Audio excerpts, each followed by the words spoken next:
Jean-Pierre Caillot, le président du Stade de Reims, était l'invité de Rotten sans flamme ce lundi sur RMC. Le dirigeant de 61 ans en a profité pour parler du rendement d'Hugo Ekitike avec le PSG, où il est prêté cette saison avec une option d'achat obligatoire. Une adaptation timide, pour ne pas dire un peu décevante. Depuis son arrivée l'été dernier, Hugo Ekitike n'a pas encore démontré l'étendue de son talent sous le maillot du PSG.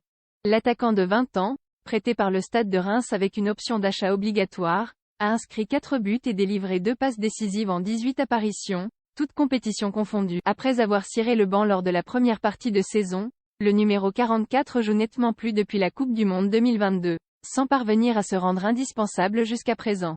Après l'avoir aligné 4 fois de suite en Ligue 1, Christophe Galtier ne l'a pas fait entrer en jeu durant le match nul entre Paris et Reims, dimanche au Parc des Princes, lors de la 20e journée de Ligue 1, 1-1. Comme au match aller, début octobre à Auguste Delaune, 0-0, Ekitike n'a pas eu l'occasion d'affronter son club formateur.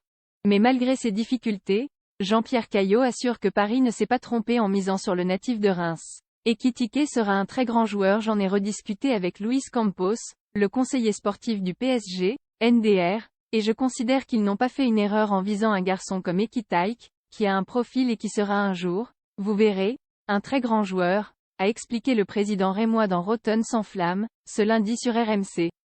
Il confirmera. C'est un joueur qui est plein de qualités. Je n'ai pas l'impression d'avoir escroqué le Paris Saint-Germain. S'il n'y avait eu que le PSG pour se positionner sur le garçon, on aurait pu penser qu'il n'avait pas bien travaillé, a-t-il poursuivi. Mais ce n'est pas du tout le cas. On a eu tous les grands clubs d'Europe, les principaux clubs allemands, anglais ou espagnols qui se sont intéressés à ce garçon. Ce n'est pas un hasard quand même. Le PSG aura besoin de lui. Caillot estime que son ancien protégé va désormais avoir un rôle plus important à Paris lors de la fin de saison.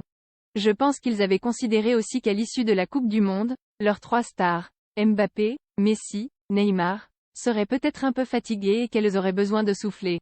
Ils attaquent une série très compliquée qui se terminera avec le Bayern Munich, en 8e de finale de Ligue des Champions, donc ils auront besoin d'Hugo comme ils auront besoin d'autres joueurs.